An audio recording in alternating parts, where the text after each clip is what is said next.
Ramai orang sebenarnya bukan takut nak travel kat Switzerland. Yang mereka takut adalah sebab mereka ni first time nak travel kat sana.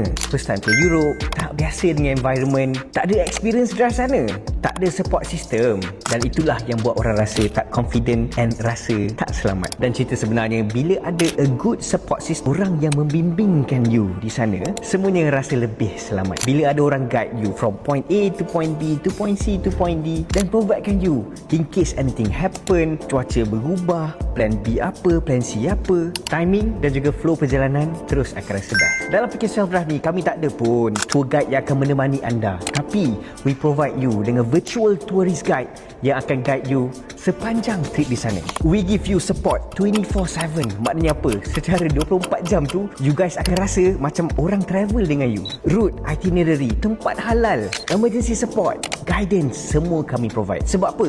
Tim kami memang stay di Switzerland. You drive sendiri tapi you never feel the journey of travelling alone.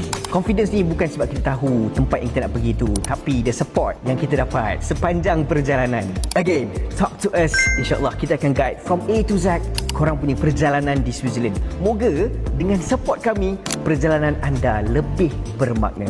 Nak jalan-jalan di Switzerland? Jom abang bawa.